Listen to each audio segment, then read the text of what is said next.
Good morning, everybody. Welcome to Sunrise Day 2. Most of you have already been here. For those of you who haven't, welcome. We have a lot of fantastic programming today and not a lot of time, so I'm not going to waste time with a lot of words from me.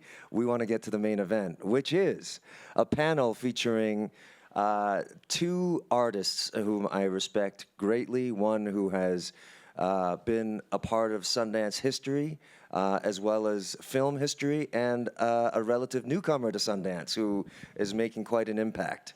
I'd like to start by introducing someone who is a Taiwanese-American film and television director.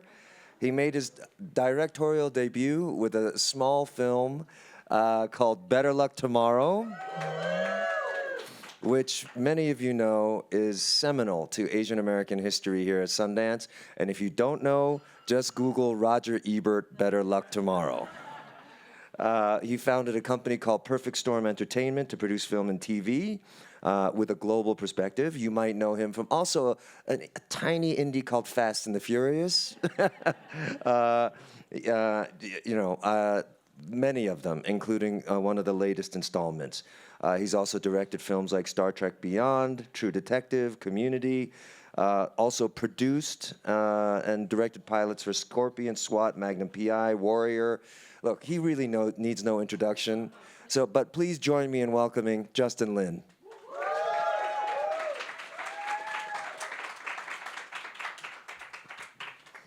What's up, bro? Have a seat. Welcome. Now, Justin has just directed a film called Last Days, which I had the pleasure of seeing. And it's led by a very young actor who is making his Sundance debut.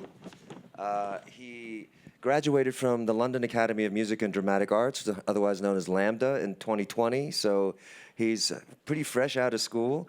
Made his TV debut with Halo, and a leading role in the ITV adaptation of Graham Norton's Holding. He's also been on stage in London, making his debut with Nick Heitner in The Book of Dust at the Bridge Theatre in London. In 2022, he landed his breakthrough role as Aris in Zack Snyder's Rebel Moon. So he's also written and directed. He has a short film called Sunny, which was featured in numerous film festivals, earning him recognition from another Sundance favorite, Benedict Wong, who named him a young actor to watch in an 1883 magazine interview. Please welcome Sky Yang.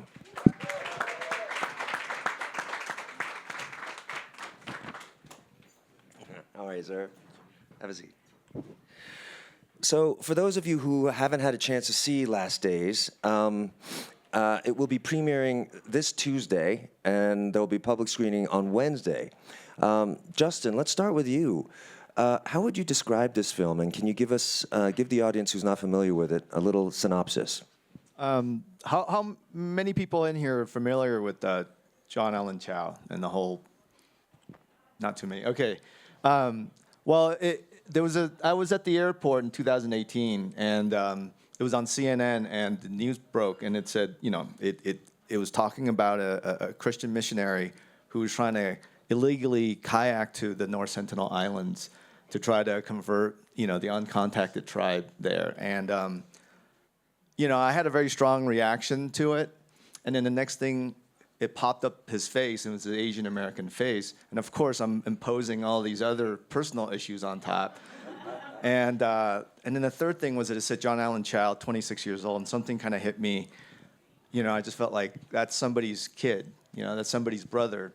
And who am I to judge him so quickly, And for that kind of 20 seconds of judgment, I went on this kind of 4-year journey to try to bring this film to life. You've done everything from indies to blockbusters to television, network television, cable television. Why this film? I think I have a 15-year-old. And it was something when Alex Perry's article came out in Outside Magazine. He had a window in with the father, Patrick, and something really kind of hit me. And as a parent, I never feel like I'm doing it right, And you love your kids so much, you're always trying to impart your wisdom. You're trying to protect them. And the one thing that I've learned through this process is that, the best we can do is to hopefully have a relationship where when they're ready, you're there for them. And I think that's the thing that reading that article really kind of struck me and led me down this path. And, I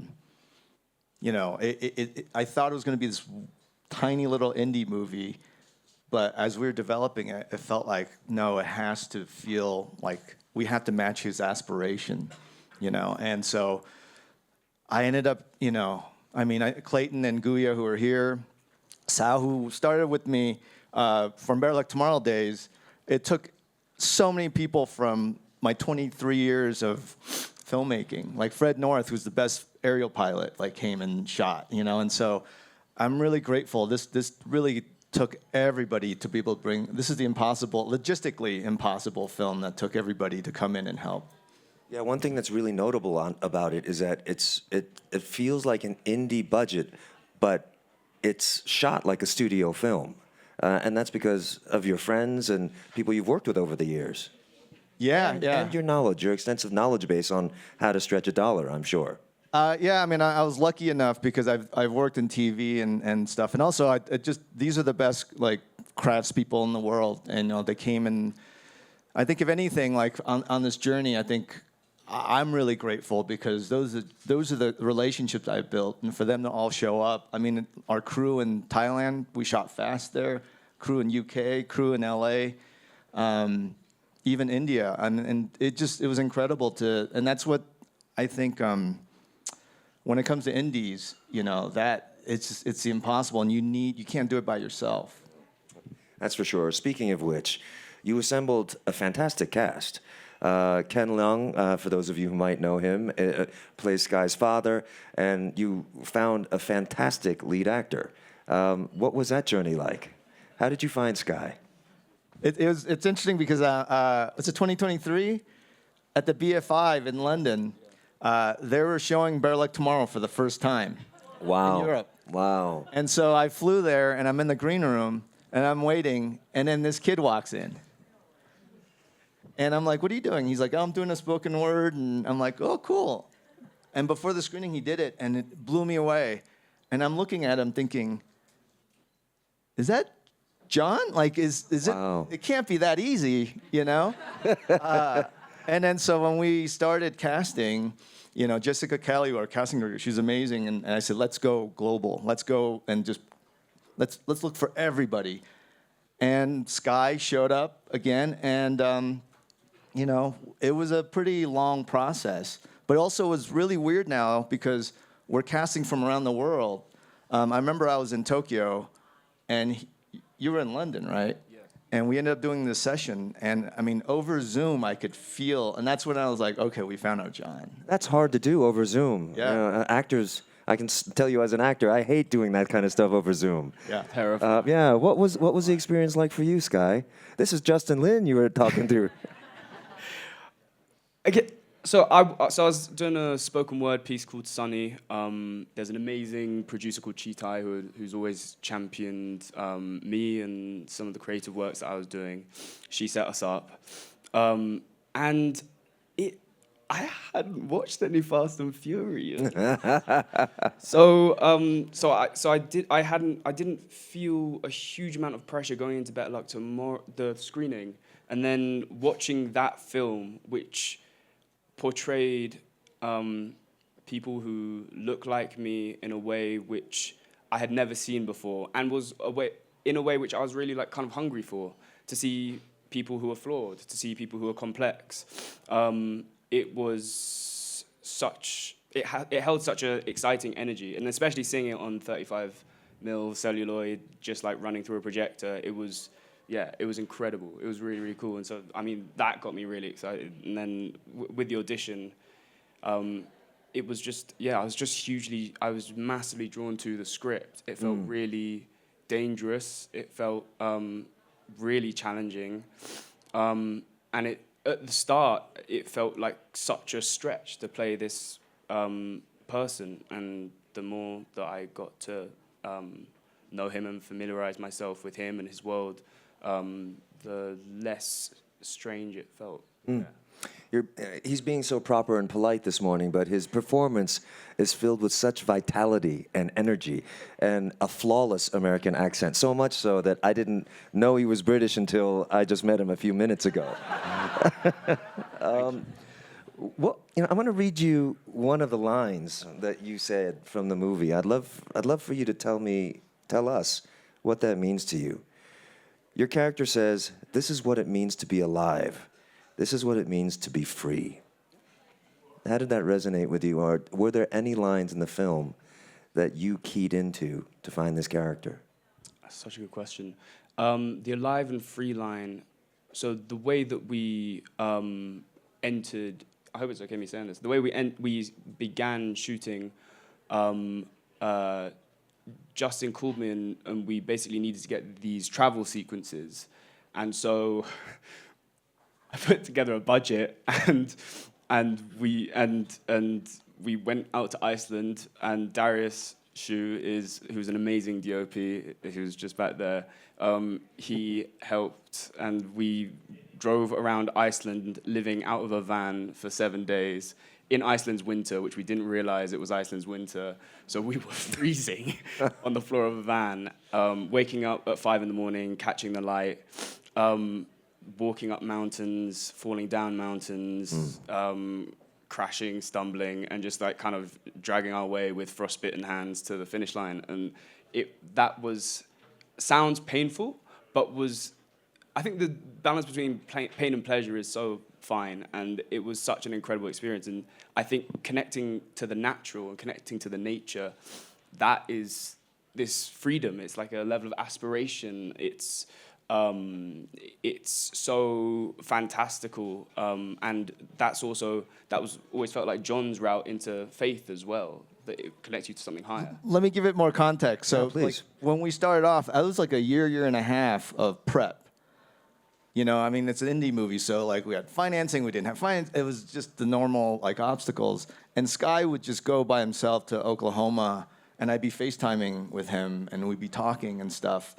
And he's a true collaborator. And because I seen his short film, I was like, man, this is something. He was committed as an actor, as a filmmaker, and it got to a point where I feel my age because I feel like I could be his dad.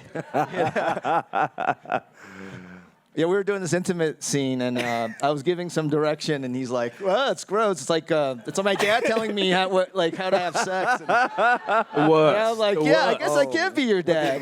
with the Australian traveler, that scene? Yeah. Right. But I think what was great was that at one point I did feel fatherly. I felt like he needed to be protected because he was by himself, just traveling the earth, And so I had seen Sonny. Oh no, I saw the new film. Yeah, the White. Yeah. And I saw Darius's work, and so it was really interesting. So I sent them to Iceland, and we're just FaceTiming. I see two of them freezing. We're like coordinating aerial units to capture some of the shots. It was like truly like a tentpole kind of process, but also to try. He was gonna go no matter what, and I just want to make sure he was. I think Clayton, Guya, we just want to make sure he was safe. Yeah, well, it's, speaking of the fact that it is an indie film, like those shots that you got and the locations that you went to are not typical of a movie this size, but clearly they were important to you for the scope of the story. Yeah, I mean, I think the thing is that when, early on we looked at all the John's Instagrams and his journal and everything, and obviously he's the storyteller, and, we can read it and, you can question it. Some of the stuff you're like, did it really happen? There was definitely like an aspiration, and he was influenced obviously by big Hollywood movies and a lot of adventure novels and stuff. So I felt like it was important, though this is an intimate film, that we need to kind of match his aspiration. So it led us down this road. It became like the hardest logistic shoot that I've ever been a part of. Wow, that's saying something. Yeah. Wow. Especially for our budget, Yeah. And so, we were able to kind of use, again, a lot of favors. And like Clayton and I, we go way back from Tokyo Drift. We made some of the biggest movies, and so we were calling in a lot of favors, and a lot of people came in and helped us out. Wow. So how did that feel for you, Sky? Like, you realize you're playing someone who kind of was creating a mythology around himself. And as an actor, how did that help you or hurt you dive into the character? It's interesting because I think we all do it. I think we all, especially with how social media is headed, we all create these extensions and different personalities of ourselves that we want the world to see, whatever that personality is. And I think it was really fascinating. Part of the process early on when I was out in Oklahoma, Justin told me to get a camera and start just talking to the camera and get used to the personality that you show to the camera versus the personality off the camera. Wow. And that's always, now when we're on stage, whenever we're in front of any sort of extra eye or any eyes at all, I think you are always going to create a performance. Mm-hmm. And that became really fascinating for us to start to create these different personalities of John or within John. And I mean our John, not necessarily the real John, because I think there's a distinction to be made. But that became a really fascinating part of the process. What does he show? What does he reveal? And what happens when that mask slides? Speaking of masks and versions of ourselves, we were talking a little bit about parents. You feature the parents pretty prominently in this movie. Why did you feel that was necessary? I think there were a couple characters that I felt was important. It took us a while, and I think Ben Ripley, when I read, he was working on the script independently. So when we met up, he had this police character, Indian police character, Mira. And to me, that was important because her worldview matches my worldview, and she's investigating John, But then the other character that was so important was Patrick, the father, That's the reason why I wanted to make this movie. And I remember we were in Mumbai. We were from this crazy layover, an 8-hour layover while we were waiting for the airport to open. And I'm looking at the actors list, and then I see Ken. And I've been, Ken is of my, my generation, And I, from our generation, we know each other, and when you see each other, you're just always cheering because there was no opportunities, And I remember, I've been wanting to work with them for years, and when we got on the Zoom, it just clicked. I mean, within 5 seconds, you're like, okay, this is it. So. He's so fascinating.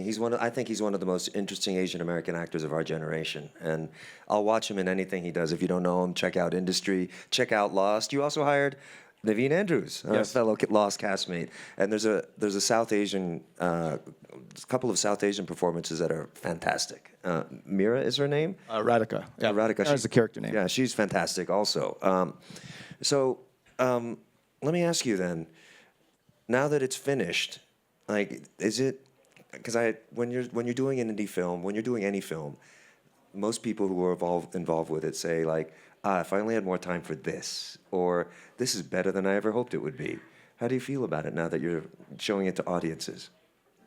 I'm really proud of it. I mean, all you can ask for, I think, is to keep growing. And I can say that this is my best work up to this point in my career, and I want to get better. But, and I don't think I could do that without the commitment from everybody, I mean, this cast, I have these great memories. I get up at 5 in Thailand, 5 a.m. to write, and I look out the window, and Sky's out there working out, by the beach.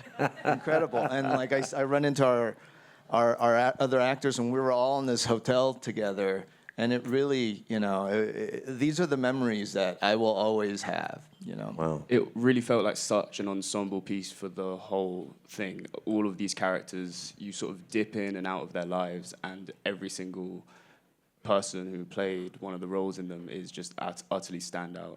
Working with Ken was incredible. He's great, right? I mean, as well, because you saw him in Industry, I thought when I saw that he was cast, I was like, oh, I kind of know what Patrick is going to be like. And he totally flipped my expectations on its head. Mm-hmm. It wasn't that sort of stern firmness. There was he's exceptional. He's also fantastic accent work on his part, I thought, So you've now gotten to work with one of our finest filmmakers. You're 24? 25, yeah. 25. Oh, you're so old. You've reached a peak with this movie. What do you still aspire to? What are your goals now? So many. Me and Darius, kind of inspired by Iceland, have just shot out a feature film that we wrote, directed, and produced out of a van, 26 days. I've been editing it for the last 2 months and into an assembly cut. We've got really high hopes for that. That was incredibly special and very personal as well. And then I think just collaborating with and just continuing to learn. To me, the MO is just to try and learn as much as possible in the for as long as possible. That's it. Yeah. He's being very modest and humble. I mean, I feel very lucky to have this experience, and I can't wait. I mean, I can't wait for you guys to see the film, his performance. I mean, 38 days we shot this film. Wow. And there was physical transformation. His commitment to it was incredible. I can concur. Yeah. There's a lot of commitment, total commitment to this. Total character. commitment. Yeah. I'm just looking so forward to future work. I think sky's the limit. No pun intended. Well, that's between Benedict Wong and now Justin Lin. You got some high praise coming at you. Yeah, I'm lucky. I'm lucky for sure. Let me pull out now, Justin, to like a 30,000-foot view. You first came to Sundance in what year? 2002. 2002. It's now 2025. That's 23 years ago? You're a baby. Looking back, you were one of the few, especially among the Asian American community, to know what it feels like to be a young filmmaker at a time where, as you said, many of our stories weren't being told. When the cast of Better Luck Tomorrow came in, they were strangers in a strange land. How would you contrast that experience to coming back here now, with the resume that you've built, with the films that you've made, with the person you've become?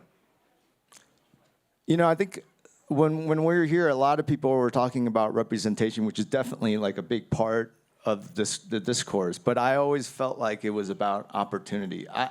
Coming up, I felt like we had the talent, and we were never afforded the opportunity. So I think what is great about Sundance and independent cinema is that you just go do it, and you create the opportunity. And it's still alive. I mean, this film is a pure independent. We have no distribution. At some point, you don't choose to make a movie with no distribution. You choose to make it because you want to make it at all costs, right? And I think that is the spirit of Sundance. And I think that, I see that there's progress. There's still a long ways to go.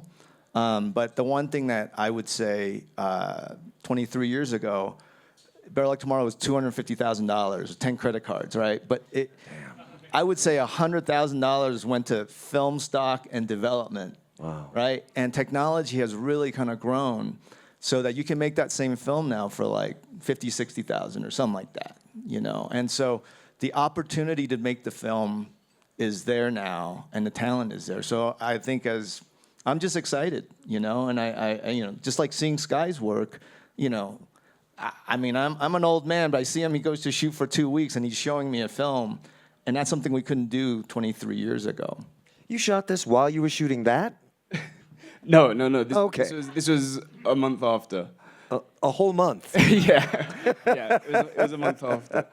I've also just got to say as well that seeing the way that Justin works and how relentless he is and his commitment to his vision and just not compromising on anything. There were days where things just didn't work out and he would not compromise. It was like, we are going in and we're going to get what we need to get. He's so keyed in to emotional beats, narrative beats.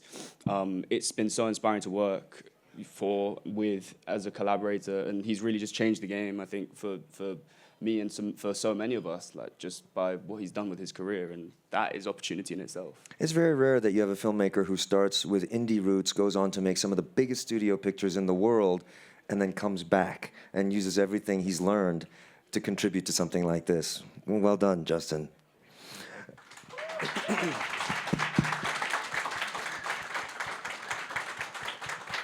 We only have a few minutes left. I do want to open it up for a couple of questions because you have a lot of fans, both of you, in this crowd. But Let me just end my Q&A portion with a little fun fact.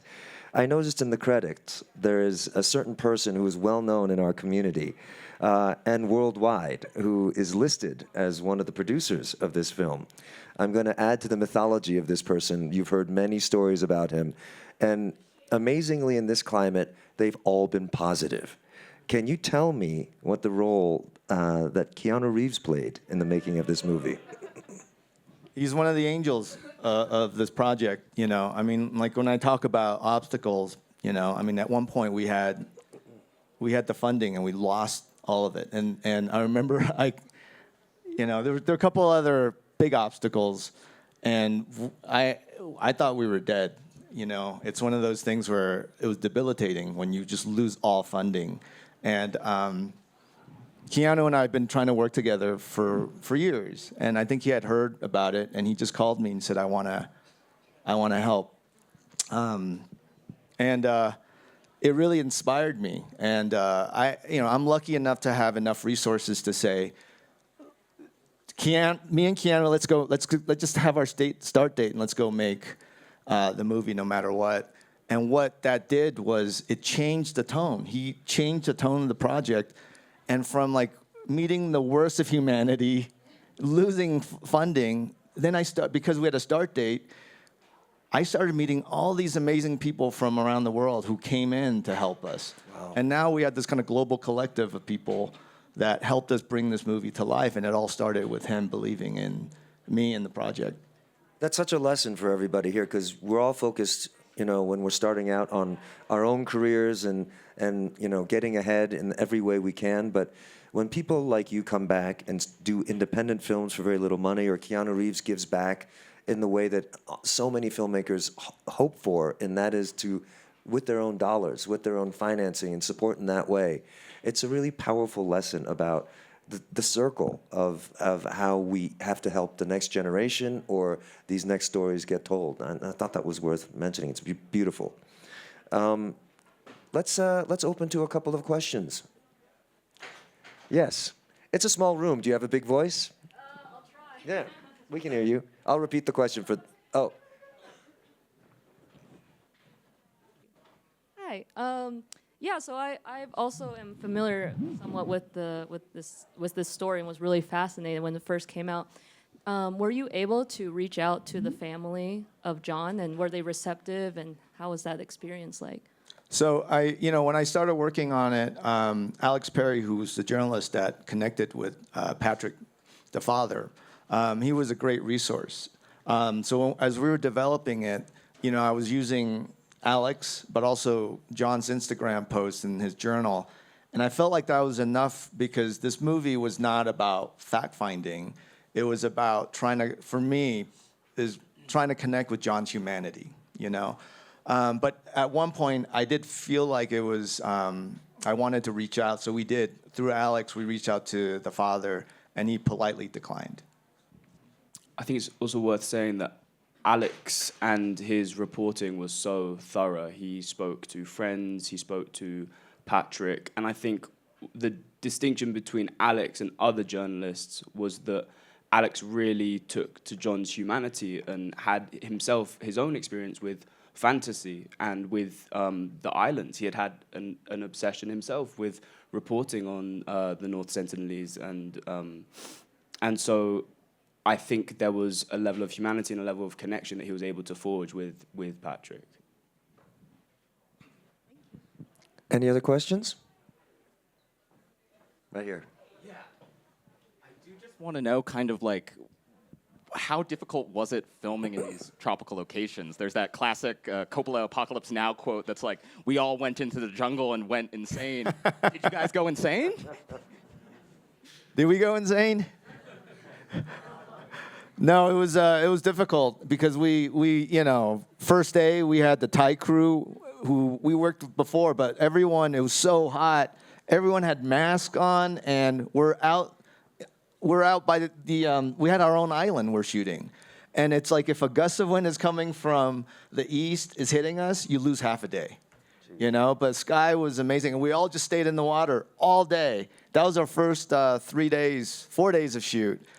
And it was, I thought about Coppola and Apocalypse Now a lot. And there was one time we were shooting in a hangar, and I have a close-up on Sky, and out of nowhere, because the monsoon season was coming, you just feel the force of it. I wouldn't even call it rain. It was just this force hitting. Lights are being like flown off. Sky wouldn't lose character, so I wasn't gonna cut. Wow. And we just kept going and going. And I remember when I called cut, I closed my eyes and I'm thinking, because we had 3 sets across town, I'm like, I wonder what happened to our sets. And then Clayton came up to me and goes, all gone. All gone. Wow. But what the great thing about indie movie is that nobody like flinched. We were gonna get it no matter what. And so that's the comfort that you have when you work with an amazing, passionate group of people. Wow, that's incredible. We're out of time, folks. To close the session, let me ask one final question. With the benefit of your years of experience and everything that you've done, what advice would you give to Sky as he starts his career? I would say just go for it and just try everything. You know, I think that was the one thing for me. You know, for us, especially in our generation, where we didn't have any opportunity, and I had an amazing 20 years of just trying to try everything, comedy, TV, everything, because now I have knowledge that I've earned, perspective and context that I've earned, and that's something that, you know, words just can't describe it. And you can go, just go find yourself. You know, I think that's what this is all about. That's what the movie's about, too, so it's a perfect way to end this panel. Please join me in thanking Sky Yang and Justin Lin. Thank you, everyone. The movie is Last Days, premieres Tuesday, to the public Wednesday. Thanks for coming.